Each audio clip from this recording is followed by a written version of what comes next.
I'll share camera invitations, and we have some really exciting questions to share with you. I will ask if you can try to answer short and to the point, so we will be able to get as much as answers to these great questions as possible. Just sending camera request to Jean. Uli, great, awesome. So we had some general questions for all of you and some individual ones.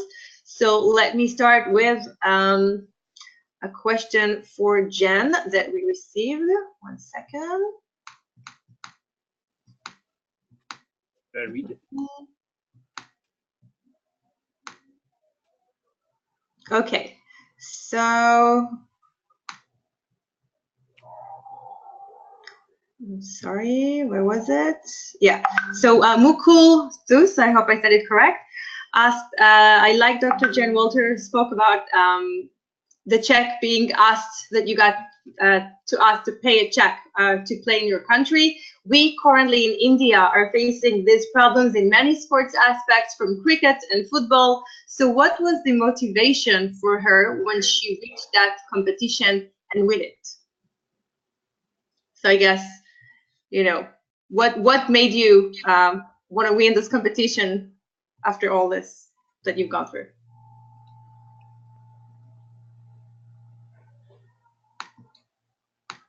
Yeah, I think, yeah, sorry. Now we can hear you, Jen. Okay. Yeah, you should be with us. Wait, sorry. Now it's working. Hello. Hello again. That's okay. You know, for me and for all the women who were playing football, a lot of it was that it was what we were never supposed to be able to do. I remember people saying that football was the final frontier for women in sports. And if you look at it even currently today, it's one of the only sports in the U.S. that doesn't have a female pro equivalent that's on this a relatively similar platform. And there's no feeder system for girls. So for all of us, the belief was that going there, we could change the game. That everything that we were doing as pioneers was to open the door for future generations and to be the ones who were change makers. For me personally, I also have always been somebody who's been underestimated and undersized in a lot of different aspects of my life. And I tell people, if I had to categorize my career, it would be being a person who was told what I couldn't, shouldn't, and wouldn't do. And thankfully, what I didn't do was listen.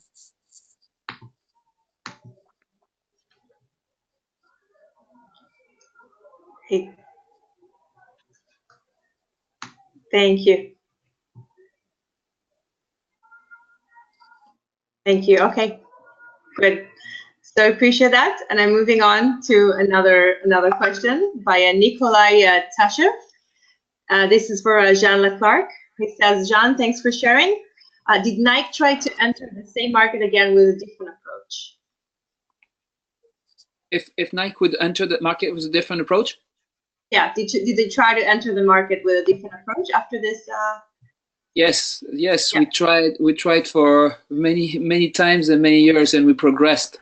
And we finally, if I go into details, we finally realized we had to get into Nike's strength, which was using their own silhouettes with their own innovative materials, and feel the necessity of having covering pieces for the winter. Not try to be like Timberland or like Caterpillar wear. So kept on trying.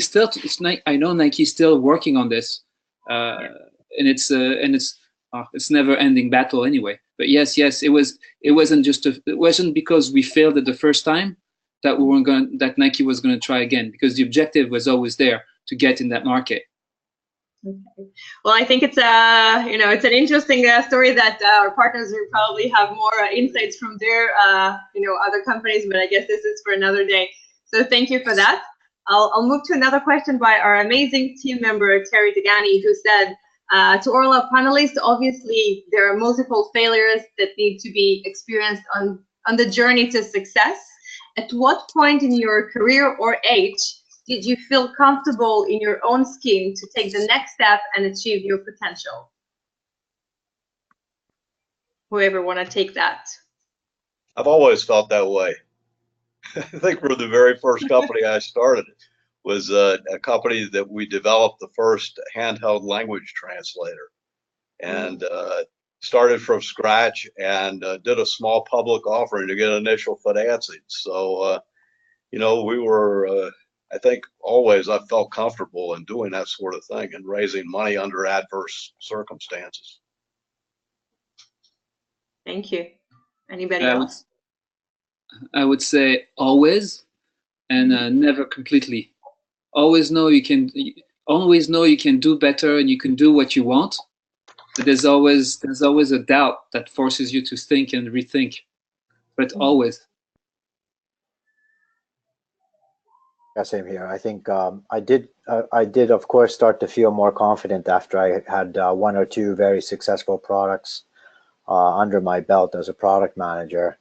But at the same time, I would concur that you still need to be ready to still challenge yourself and to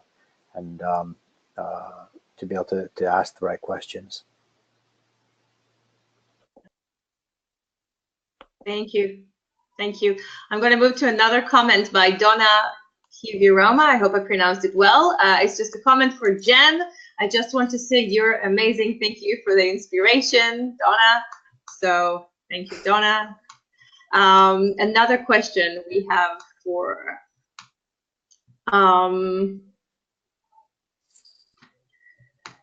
another question. One second. Okay, so we have a question from James Mavisi, who says, what advice would you give to someone trying to rebuild a collapsing sports league but does not have sufficient monetary resources? I guess monetary resources are, you know, something that are things that are very important for a lot of other, you know, products and companies. This is something everybody can experience. But if you have any answer towards his question or similar situation that other startups here experience.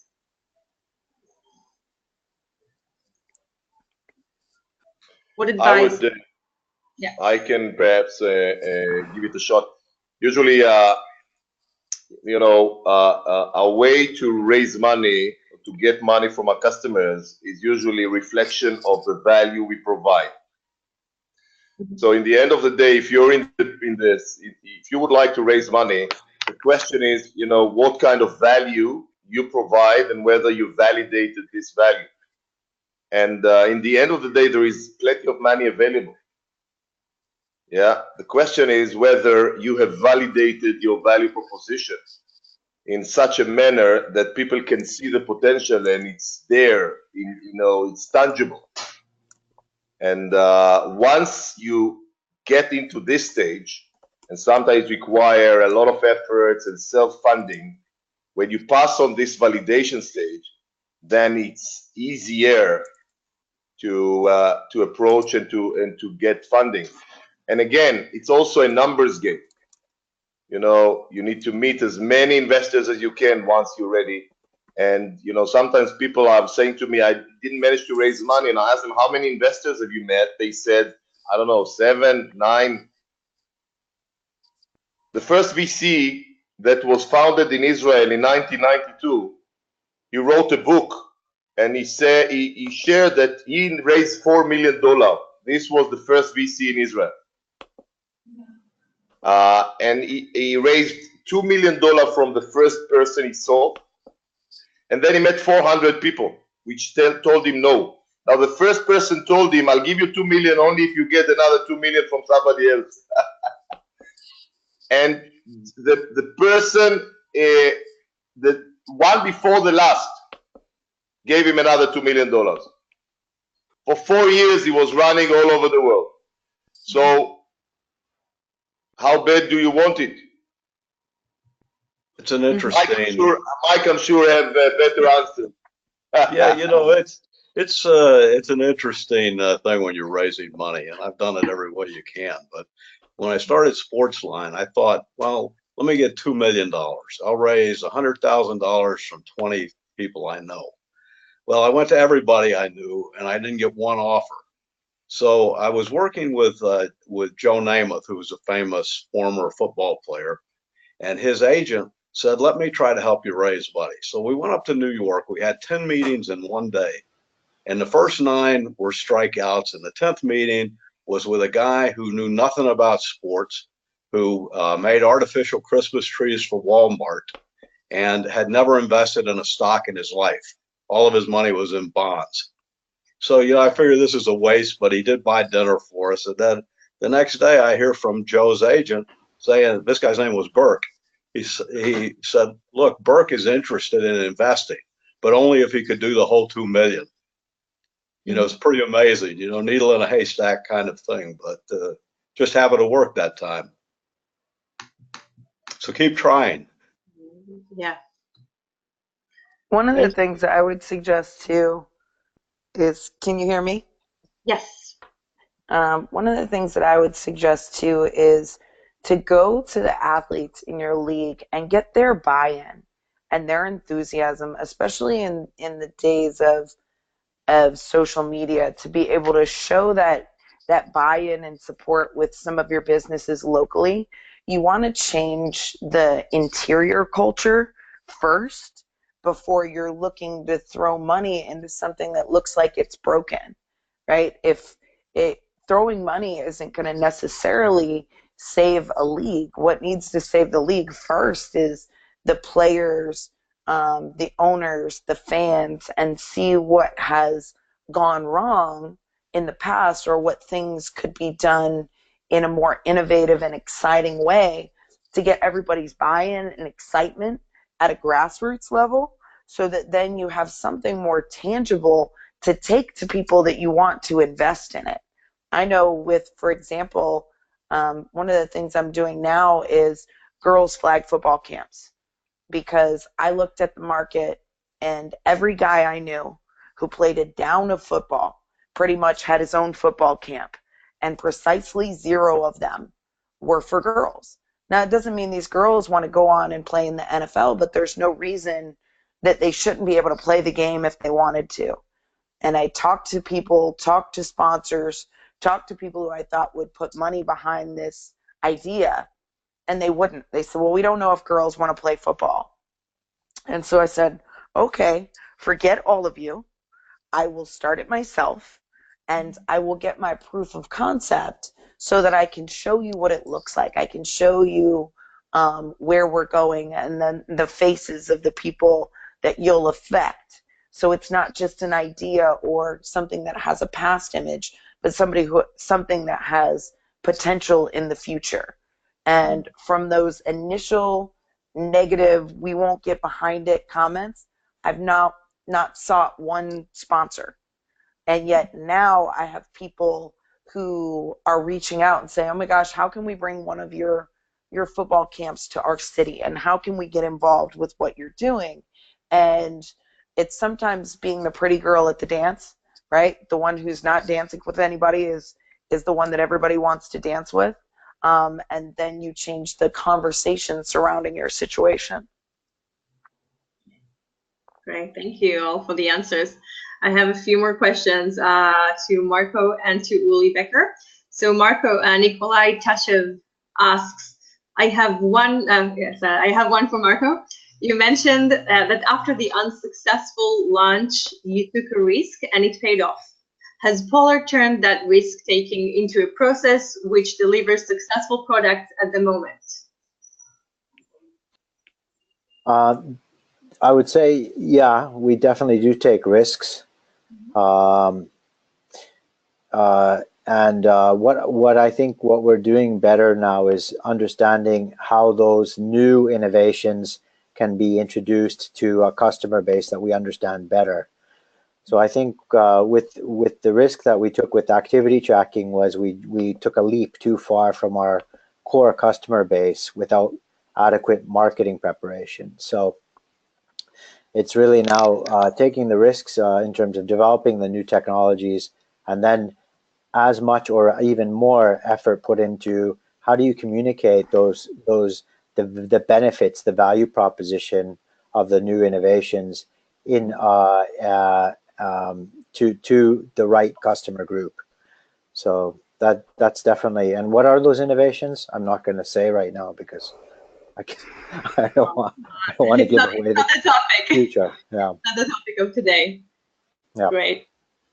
Great, thank you. And another question for Uli as well. We have a question from Jonathan Hoffman, who's asking, who do you think is going to be the main sport wearable player in 5 years? Do the small companies have any chance, fair chance to do this against the big companies? That's a good question. I don't know if there's an answer to that yet. At least I don't feel like I have one. I would say that if you have a unique, as Ami said, value proposition or something that can become a scalable thing because you find enough consumers, you always have a chance to be successful. I don't think necessarily that who is big yet needs to stay big, because there's so much progression within wearable overall with regard to technology and algorithms, which I don't think that it's easy to make a statement about who's going to be the winner in 5 years from now. I think there are new kids on the block that can become strong, and the ones that are at least, or that were meaningful a few years ago, which obviously have lacked a little bit of momentum, may turn around or not. Tough questions. Don't know. Can't give really a good answer on that one. Thank you. I think the future is unknown, and we just received another question that kind of piggybacks on this one. The startups, they're fairly small for the most part, and they need to compete with big companies. And for them, it's really important to try and understand how to tackle it, if they really have a big chance to come against the big markets in the big player in the markets. And I'll just turn the last questions. I'll ask of you to stay with us for another 7 minutes. We're just a bit off time, so I hope it's okay for everybody. Short question to Mike, and then we're going to wrap this up with another question to the panel. So Mike, another question is, what is the best way to trying to go up and compete against the big companies such as ESPN, based on your experience? Well, we knew against ESPN, they were promoting their service every day on television. So we knew that the only way that we could gain attention was to get our own television partner. Well, there were only three companies we could go to. We could only go to NBC, Fox, and CBS, because ESPN was owned by ABC, or they were part of the same group. Fox made us an offer that was so bad we had to turn it down, and NBC wanted us to move our company to New Jersey. So CBS was the last man standing. And we met with them the day before Thanksgiving in 1996. And by the time the NCAA basketball tournament started in March, we had signed a partnership to rename the site CBS Sportsline. We got tremendous promotion, and the NCAA basketball and the NFL and college football and a number of other sports that were on CBS. So at least it gave us a fighting chance. The other thing we did were we put together partnership deals with major athletes. They gave us credibility and gave us the opportunity to generate a lot of publicity. For example, when we signed up Tiger Woods and Shaq and Michael Jordan, it put us on the map, because everybody said, wow, those guys wouldn't get involved with this company unless they were really going somewhere. And we aligned ourselves with the right venture capitalists. I mean, it's just, you're not going to do it on your own. The only way you could possibly make it is to put the right partnerships in place to help you in several areas, to generate publicity, to get people interested in what you're doing, and to show up. And we did that. And I think fantasy sports was another area. We had fantasy, so did ESPN, so did Yahoo. But we researched and found a small company in New York that had something that went way beyond whatever anybody else did, and we bought the company. So they created the first commissioner type product. We made it free for a couple of years. We got 5 million users. Then we started charging $100 a league, and we got a 36% conversion rate. And CBS is still the only company out there that successfully charges for fantasy. Thank you, Mike. Thank you, everybody who asked some questions. I'm sorry we could not get to all of you, but we appreciate this. So, guys, before we wrap up, I would like to get we'll do a quick round of summary. If you can shortly answer and tell me what are the 2 main lessons for life that you took from your career failures. So, Uli Becker, if you would like to start. Is my mic on? Yeah. Yes. The 2 most important lessons, I'd say, if life is not easy, was never promised, and if you know that is the case, then you only need characteristics like never give up and be resilient about it.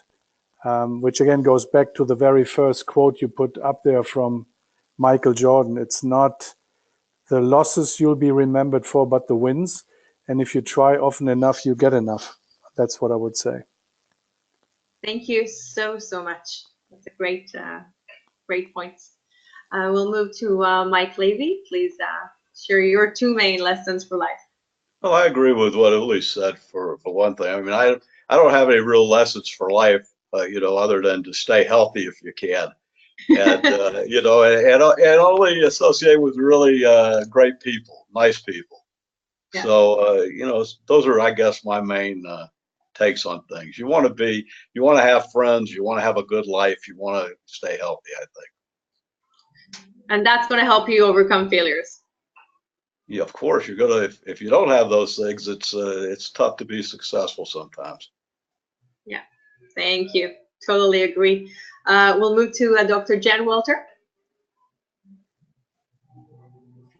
I think that the first one is, with regards to failure specifically, is to realize it's not an end, right? Like, a lot of people look at failure as like this end, and a lot of the times it's not.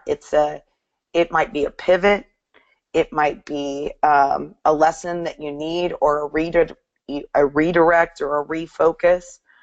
When you have a long-term vision, like, it's not an epic failure like you'll never get up again. It's just that you need to dial it in on what it is you're doing and how you're going about it, and to take it as feedback.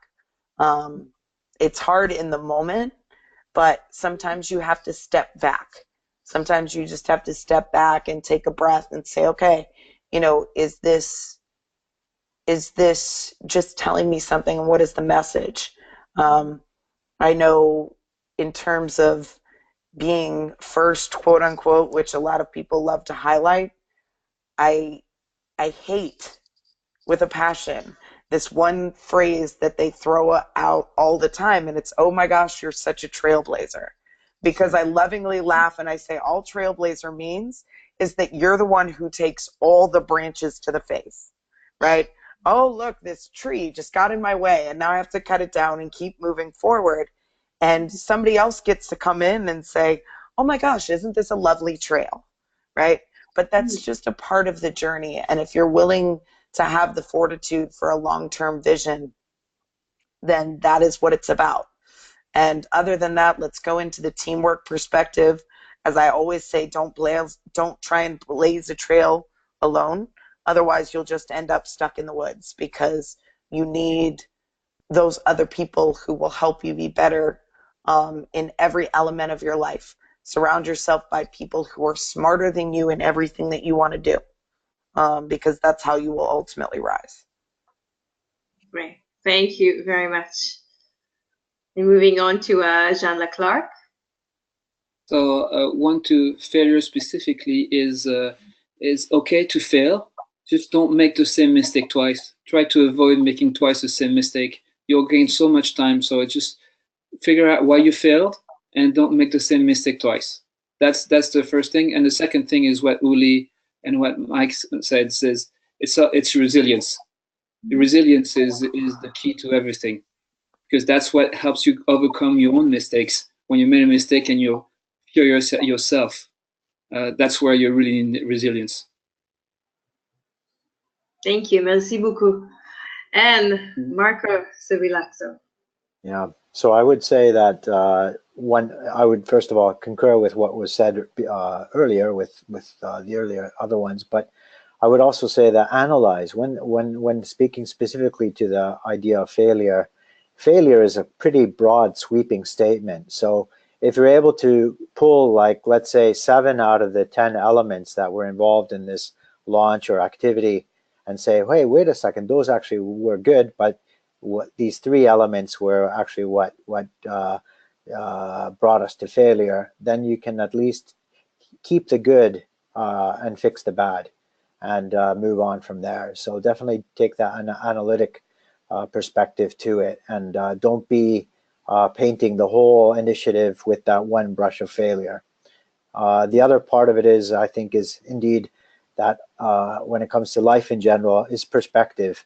When things are really down, when you're really tired, frustrated, you don't seem to be able to come up with any kind of new solutions, take a run, go for a ski, get away from the situation. I think Jen said it earlier as well, perspective.